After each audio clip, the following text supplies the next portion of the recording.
ಶ್ರೀಮತೆ ರಾಮಾನುಜಾಯ ನಮಃ. ವಿಷ್ಣು ಸಹಸ್ರನಾಮದಲ್ಲಿರುವ 134ನೆಯ ತಿರುನಾಮ ಕವಿಹಿ. ಶ್ರೀರಂಗದಲ್ಲಿ ಆಳವಾಯನ್ ಎಂಬ ಪಂಡಿತರಿದ್ದರು. ಅವರಿಗೆ ಪರಾಶರ್ ಭಟ್ಟರವರು ಮಹರ್ಷಿ ಪರಾಶರರ ಹೆಸರಿಗೆ ತಕ್ಕವರಲ್ಲ ಎಂದು ಅನಿಸಿತು. ಪರಾಶರ ಮಹರ್ಷಿಗಳು ವಿಷ್ಣು ಪುರಾಣವನ್ನು ರಚಿಸಿದ ಮಹಾನ್ ಋಷಿ ಹಾಗೂ ವೇದವ್ಯಾಸರ ತಂದೆ.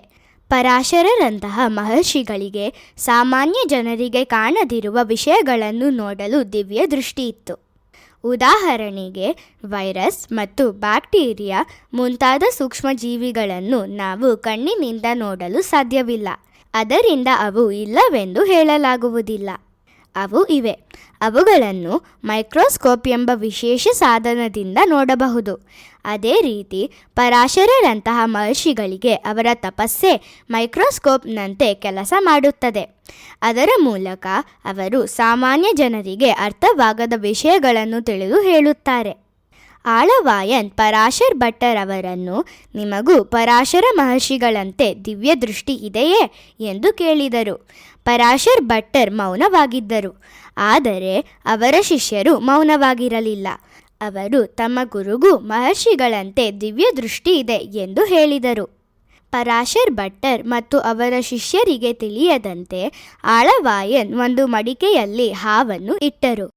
ಮಡಿಕೆಯ ಬಾಯಿಯನ್ನು ದಪ್ಪವಾದ ಬಟ್ಟೆಯಿಂದ ಮುಚ್ಚಿ ಅದನ್ನು ಪರಾಶರ್ ಭಟ್ಟರ್ ಮುಂದೆ ಇಟ್ಟರು. ಅವರು, ಈ ಮಡಿಕೆಯೊಳಗೆ ಏನು ಇದೆ ಹೇಳಿ ಎಂದರು. ಅದಕ್ಕೆ ಪರಾಶರ್ ಭಟ್ಟರ್ ನಗುತ್ತಾ, ಈ ಮಡಿಕೆಯೊಳಗೆ ಒಂದು ಛತ್ರಿ ಇದೆ ಎಂದು ಹೇಳಿದರು. ಆಳವಾಯನ್ ಬಟ್ಟೆಯನ್ನು ತೆಗೆದು ಒಳಗೆ ಹಾವು ಇರುವುದನ್ನು ತೋರಿಸಿ, ನೋಡಿ, ಇಲ್ಲಿ ಛತ್ರಿ ಇಲ್ಲ, ಇದು ಹಾವು ಎಂದರು. ಅದಕ್ಕೆ ಪರಾಶರ್ ಭಟ್ಟರ್ ಶಾಂತವಾಗಿ, ನಾನು ಹೇಳಿದ್ದು ಸರಿಯೇ, ಈ ಹಾವು ನಾನು ಹೇಳಿದ ಛತ್ರಿಯೇ ಎಂದು ಹೇಳಿದರು. ಅದು ಹೇಗೆ ಎಂದು ಆಳವಾಯನ್ ಕೇಳಿದಾಗ ಪರಾಶರ್ ಭಟ್ಟರ್ ಆಳ್ವಾರ್ ಪಾಶರವನ್ನು ಈ ರೀತಿ ವಿವರಿಸಿದರು. ಆದಿಶೇಷನು ಭಗವಂತನಿಗೆ ನಡೆಯುವಾಗ ಛತ್ರಿಯಾಗಿಯೂ, ಕುಳಿತುಕೊಳ್ಳುವಾಗ ಸಿಂಹಾಸನವಾಗಿಯೂ, ಮಲಗುವಾಗ ಹಾಸಿಗೆಯಾಗಿಯೂ ಸೇವೆ ಮಾಡುತ್ತಾನೆ. ನೀನು ಮಡಿಕೆಯನ್ನು ನನ್ನ ಮುಂದೆ ಇಟ್ಟಾಗ ಅದರೊಳಗೆ ಆದಿಶೇಷನನ್ನು ನಾನು ಕಂಡೆ. ಅದಕ್ಕೆ ನಾನು ಛತ್ರಿ ಇದೆ ಎಂದು ಹೇಳಿದೆ, ಏಕೆಂದರೆ ಆದಿಶೇಷನು ಭಗವಂತನ ಛತ್ರಿ. ಇದನ್ನು ಕೇಳಿದ ಆಳವಾಯನ್ ತನ್ನ ತಪ್ಪನ್ನು ಅರಿತುಕೊಂಡನು. ಇಂತಹ ದಿವ್ಯ ಜ್ಞಾನ ಹೊಂದಿದ ಪರಾಶರ್ ಭಟ್ಟರ್ ಅವರನ್ನು ಪರೀಕ್ಷಿಸಿದ್ದಕ್ಕೆ ಅವರು ಬೇಸರಪಟ್ಟರು ಹಾಗೂ ಅವರ ಪಾದಗಳಿಗೆ ಬಿದ್ದು ಕ್ಷಮೆ ಕೇಳಿ ಮನೆಗೆ ಹಿಂತಿರುಗಿದರು. ಪರಾಶರ್ ಭಟ್ಟರ್ ಅವರ ಶಿಷ್ಯರಿಗೆ, ನಮ್ಮ ಗುರುಗಳಿಗೆ ಮಡಿಕೆಯೊಳಗೆ ಏನು ಇದೆ ಎಂಬುದು ಹೇಗೆ ಗೊತ್ತಾಯಿತು ಎಂದು ಆಶ್ಚರ್ಯದಿಂದ ಕೇಳಿದರು. ಅವರ ಮುಖ್ಯ ಶಿಷ್ಯ ನಂಜೀಯರ್ ನಗುತ್ತಾ, ನಮ್ಮ ಗುರು ಯಾರು ಗೊತ್ತೇ? ಅವರು ಸ್ವಯಂ ಶ್ರೀ ರಂಗನಾಥ ಸ್ವಾಮಿಯ ಅವತಾರ. ವಿಷ್ಣು ಸಹಸ್ರನಾಮಕ್ಕೆ ವ್ಯಾಖ್ಯಾನ ಬರೆಯಲು ಭೂಮಿಗೆ ಬಂದವರು ಎಂದು ಹೇಳಿದರು. ಭಗವದ್ಗುಣ ದರ್ಪಣಂ ಎಂಬ ಗ್ರಂಥವನ್ನು ಓದಿದರೆ ಅದು ಸಾಮಾನ್ಯ ಮನುಷ್ಯನ ಕೃತಿಯಲ್ಲ ಎಂಬುದು ತಿಳಿಯುತ್ತದೆ. ಆ ವ್ಯಾಖ್ಯಾನದಲ್ಲಿ ಒಂದು ಶ್ಲೋಕವಿದೆ, ಭೂಯೋ ಭಟ್ಟ ಪರಾಶರೇತಿ ಬಣಿತಃ ಶ್ರೀರಂಗ ಭರ್ತುಃ ಸ್ವಯಂ.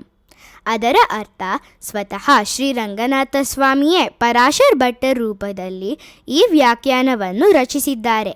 ಬೃಹದಾರಣ್ಯಕ ಉಪನಿಷತ್ತು ಭಗವಂತನನ್ನು ಹೀಗೆ ವರ್ಣಿಸುತ್ತದೆ, ಅದೃಷ್ಟಂ ದೃಷ್ಟ್ರ ಅಶ್ರುತಂ ಶ್ರೋತೃ ಅಮತಂ ಮಂತೃ ಅವಿಜ್ಞಾತಂ ವಿಜ್ಞಾತೃ. ಅದರ ಅರ್ಥ, ಭಗವಂತ ನಾರಾಯಣನು ಕಣ್ಣಿಗೆ ಕಾಣದದ್ದನ್ನು ನೋಡುತ್ತಾನೆ, ಕಿವಿಗೆ ಕೇಳದದ್ದನ್ನು ಕೇಳುತ್ತಾನೆ, ಮನಸ್ಸಿಗೆ ಅರ್ಥವಾಗದದ್ದನ್ನು ತಿಳಿದುಕೊಳ್ಳುತ್ತಾನೆ, ಅವನಿಗೆ ಯಾವುದೂ ತಪ್ಪುವುದಿಲ್ಲ.